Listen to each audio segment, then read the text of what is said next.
G-Man Boxing. Do you know what I mean? Every single live he donates. I see him on other lives donating. He's got the bag on it.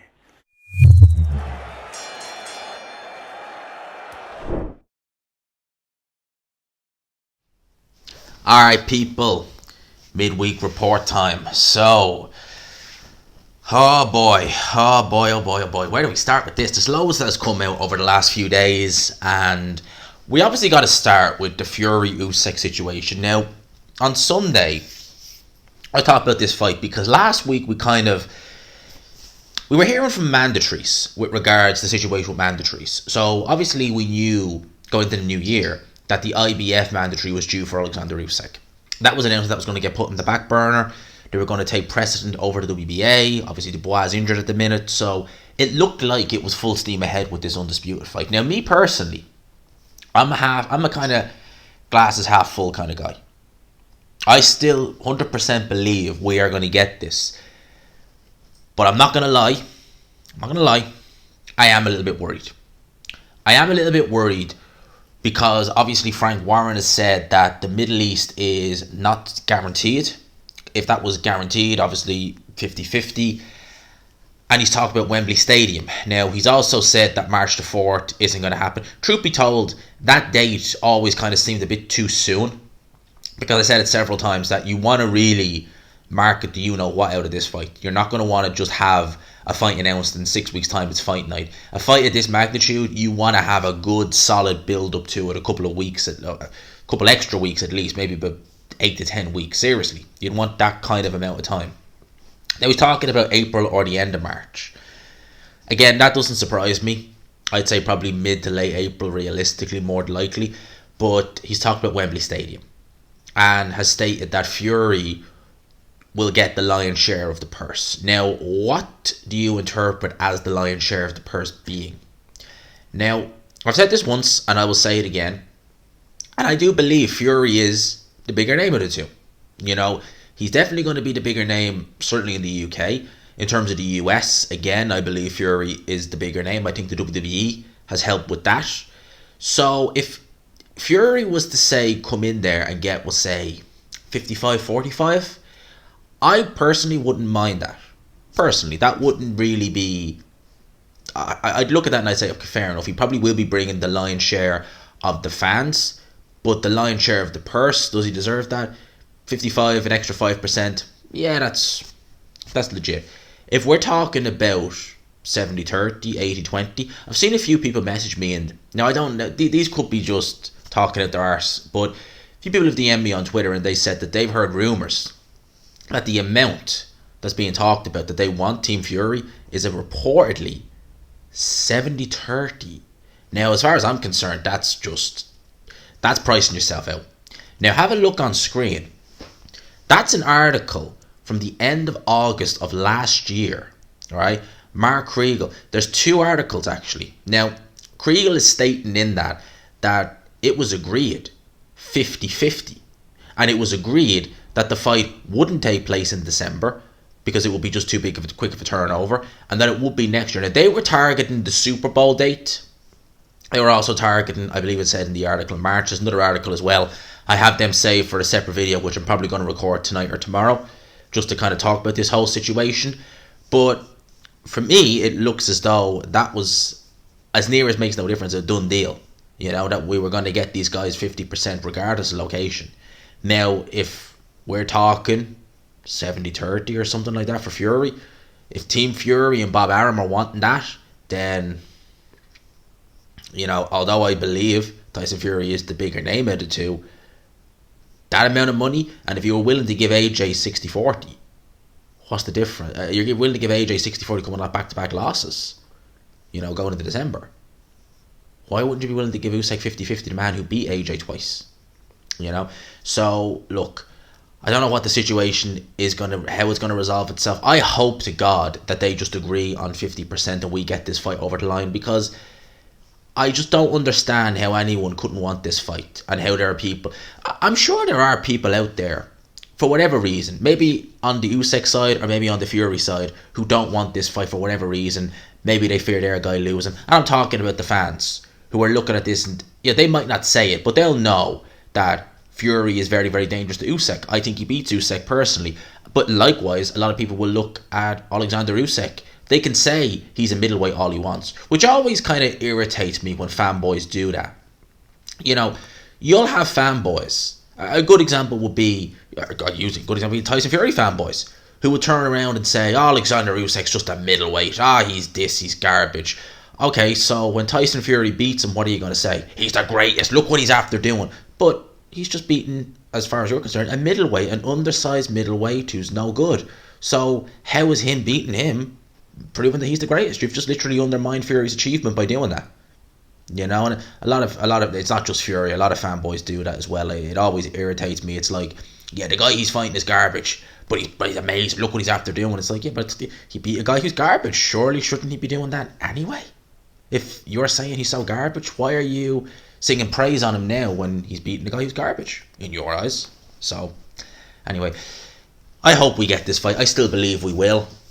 I just hope it's that situation where both guys have to take interim fights and we have to go through the whole rigmarole with that again, because I just don't want. I want this fight. Why can't we just have it? I want this fight. Hopefully it's resolved by the end of this week. We get an announcement soon. In terms of other heavyweight news that's knocking about, Tony Yoka, his comeback fight against Carlos Takam in a heavyweight clash on March the 11th in Paris. That's an all-French clash.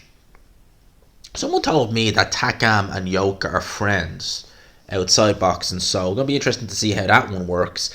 In terms of a comeback opponent, I think it's safe to say Takam has seen better days now at this stage.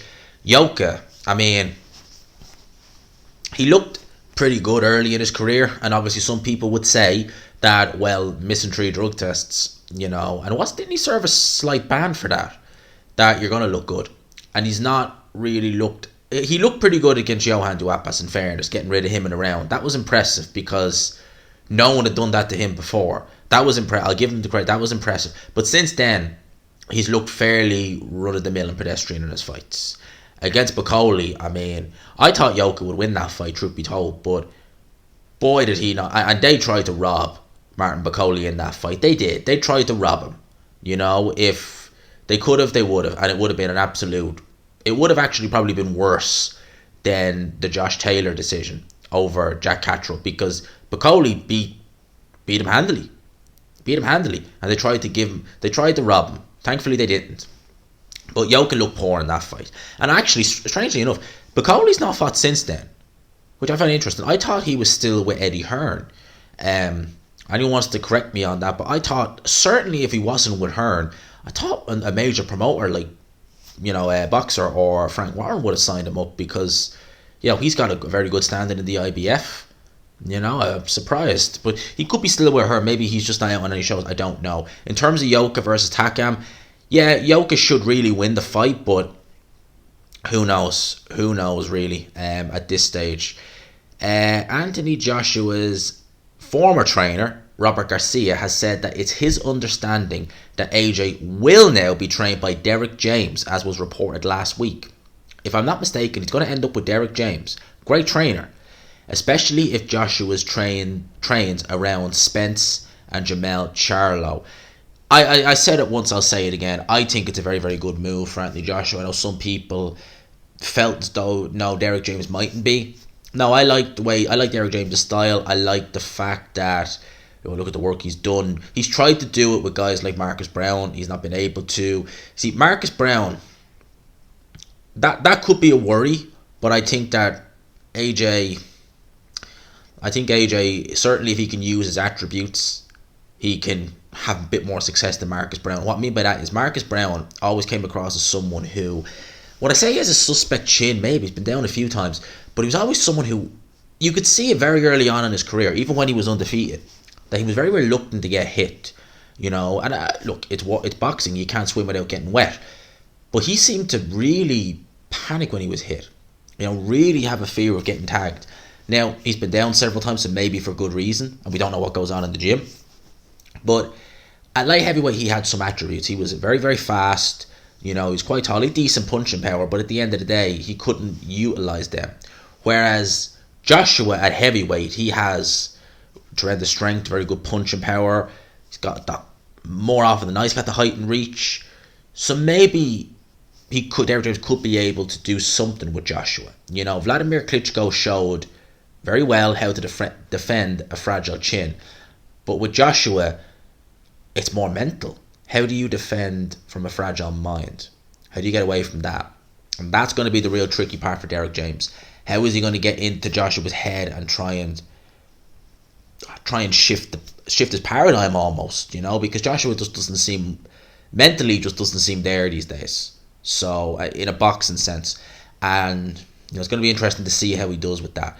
Personally, I think he will. I think he'll have success, but I think it's a two-way street. You know, Joshua's going to need to commit to him. And I don't like the talk Joshua's done in the past of him saying, well, I'll go for this trainer, for this camp, for this camp. If Derek James is doing good work with you, why change it?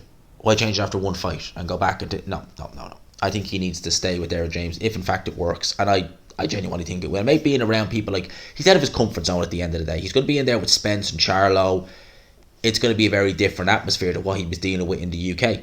So, again, I'm all for it. I hope that Joshua does go down that road. I've heard reports now that it is looking ever more likely that it is going to be Jermaine Franklin who he makes his comeback against. And as I said, comeback is the word I throw in there, because as a comeback opponent, I've no real issue with it, truth be told. Look, as Oleksandr was a name that was talked about. A lot of people seem to want that. And look, I get that because he's a decent heavyweight. He's only lost to Tyson Fury, and you know, people would have remembered him from that, but he's awkward, he's tricky. Not to say Joshua wouldn't win, I think he would, but I just think I think he poses a risk, don't get me wrong, and it's a risk probably if you're trying to rehabilitate a fighter you don't need taken, and at the end of the day, he could probably win that fight, maybe on points or late stoppage, but not look devastating in doing it. Look a bit off, and maybe some people would say, oh, he didn't look amazing in there. And the perception of Joshua could be, well, you know, we think he's at the end now, and if he has a very kind of hit and miss lukewarm performance against Oleksandr, it could be, oh, he's finished, you know. So I don't know. I think matchmaking wise, personally for me, I don't have an issue with Jermaine Franklin. Now, February the 25th, I'm here in Saudi Arabia, is the location with Jake Paul, Tommy Fury, reportedly now a done deal. 25th of February, reportedly in Saudi Arabia. 100%. Take my money, I'll watch that fight. People, you know, I talked about the YouTube boxing thing on Sunday. And, you know, Jake Paul is a YouTuber, but he is taking this boxing game a lot more serious.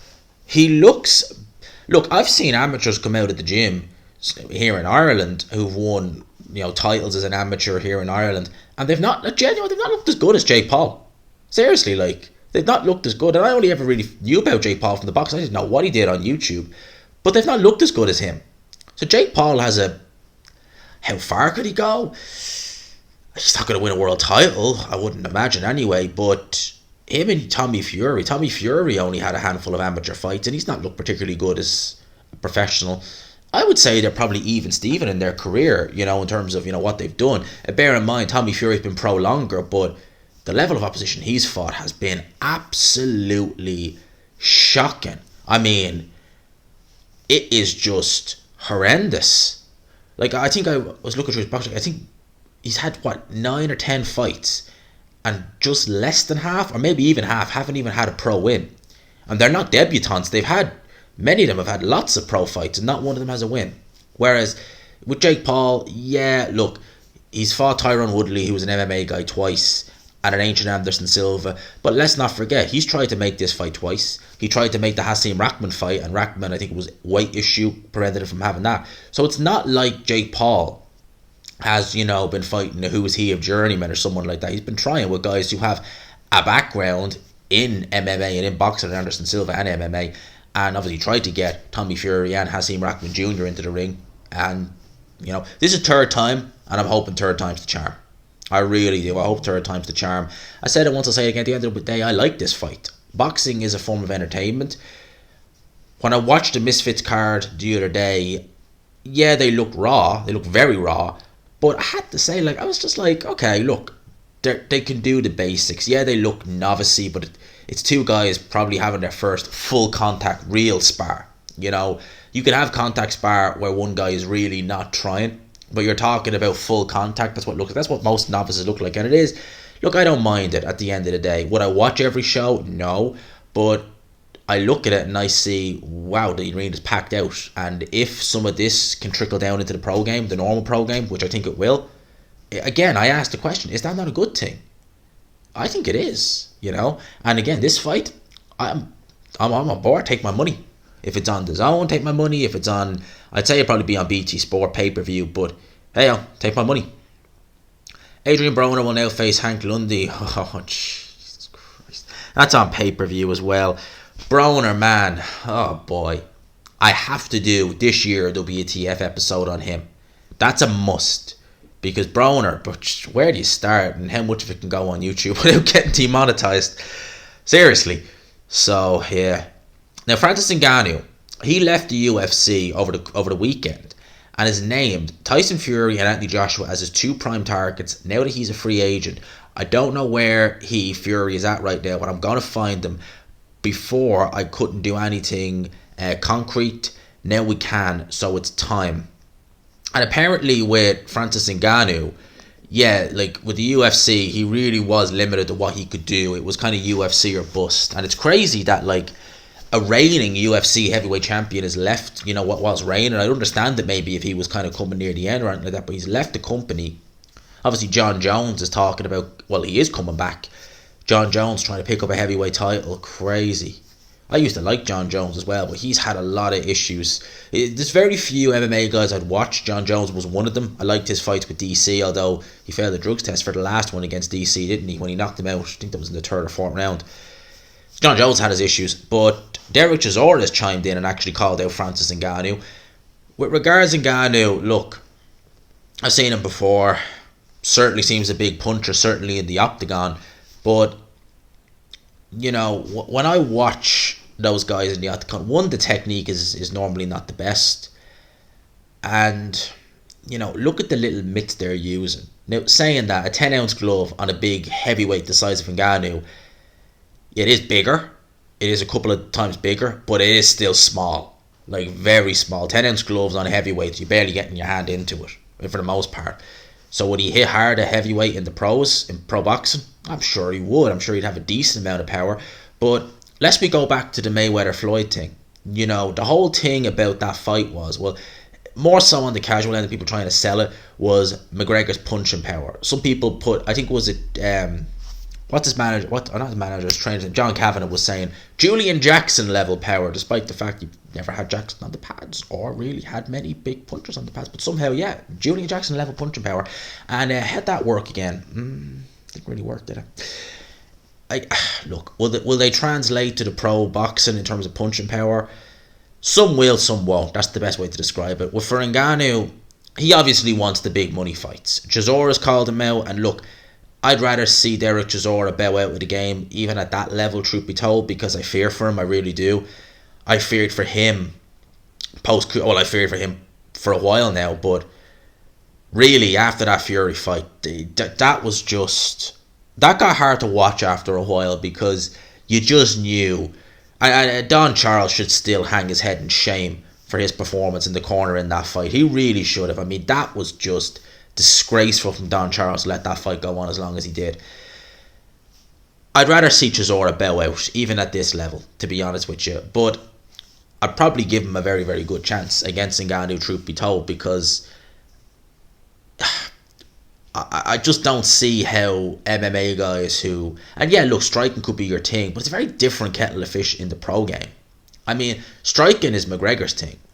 But where would you put him in terms of... If he... Like, Eddie Hearn said this at the time, that if McGregor was to turn pro, and bear in mind he fought Floyd at 154 pounds, if he was to turn pro and fight at light middleweight, could he beat Sam Egerton?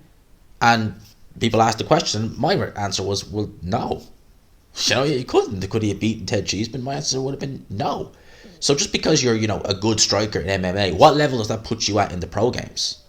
You know, and so many people don't take stock of that. You know, you look at the striking in MMA and it's done them well, but like, if you're someone who's a grappler and your whole background is in grappling, you're not really a striker, and you go in there with someone who's striking, he can defend against takedowns and hit you clean in the face, well, you're going to sleep.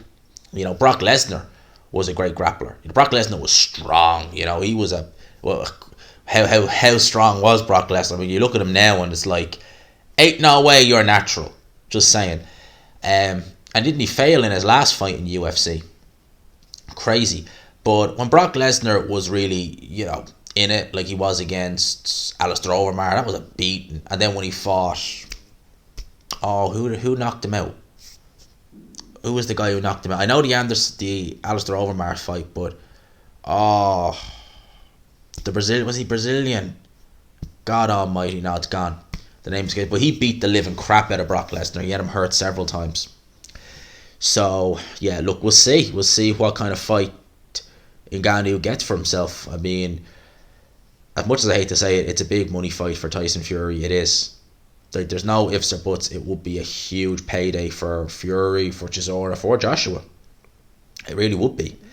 Gervonta Davis versus Ryan Garcia is Tank Davis versus Gervonta Davis. No, Gervonta Davis versus Ryan Garcia is now at the contract stage after Oscar De La Hoya received the documents overnight. Yes, he has it there. Finally, contract time to put the finish April 15th. Please, let's have it happen, because that's a great fight. I want to see it. I think it's a very interesting fight. I'd have a field day doing a prediction video for that fight. I would, because I could see some of the attributes that Garcia has that could cause Tank Davis lots of issues. But at the same time, I look at Garcia and I'm like, you make a lot of mistakes that Tank Davis could exploit.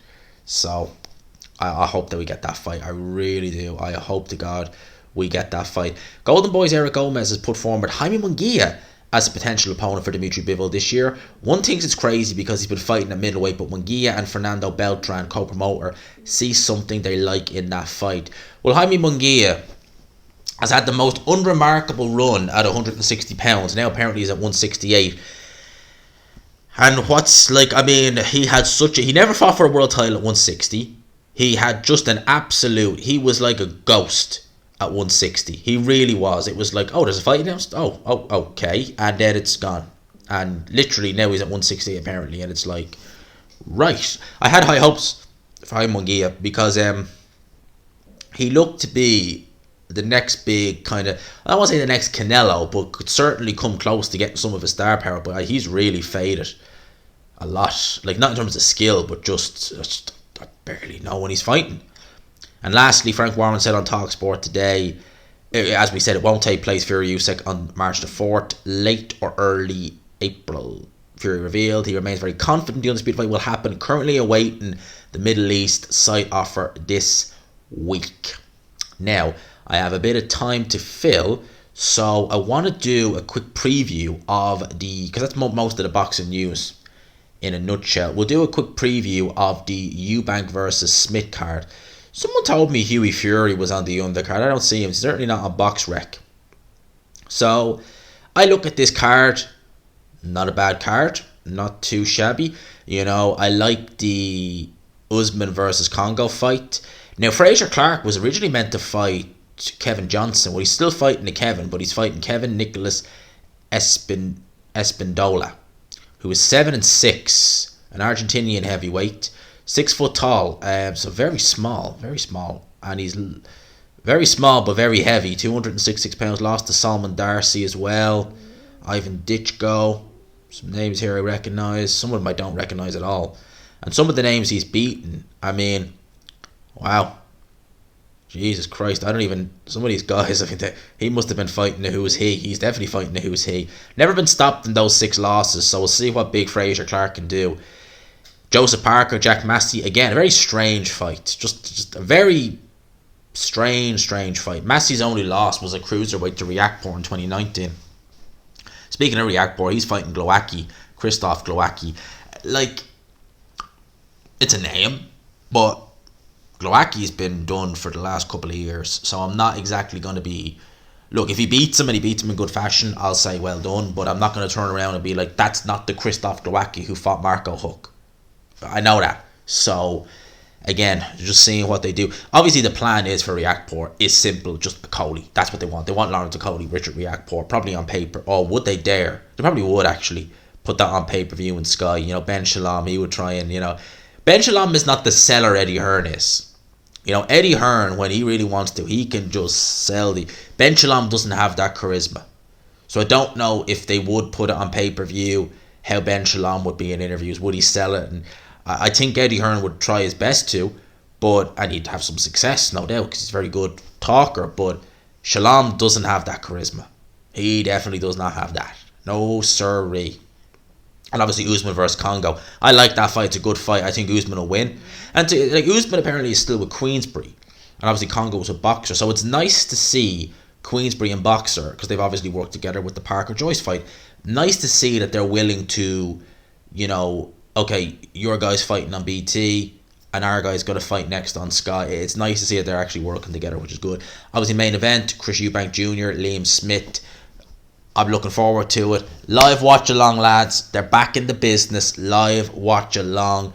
Chris Eubank Jr., Liam Smith. Yes, we're doing that Saturday night 100%. I got to go get some cranberry juice. But I will be drinking the cranberry juice as I always do. But we're back over there. TV on. I'm going to buy the pay-per-view. To hell with it. And yeah, we're doing a live watch along. 100%. I think that's pretty much it. I got most of what I wanted to talk about in this one. So yeah, hope you enjoyed the video, people. Hope you enjoyed it. Smash the like button if you could. Hit subscribe, of course, if you haven't already. Getting closer to 10k, lads. We are ever. We're nearly at 9,890. We're only like 2 or 3 off that. So we're almost into the less than 100. We're almost less than 100 away from 10k. We are just like, once I hit that, I'm going to feel just like, yes. You know, that's how I'm just going to be like, yes. Can't wait. It's going to be amazing. Hopefully soon. For now, lads and lassies, I'll leave you with that. Peace.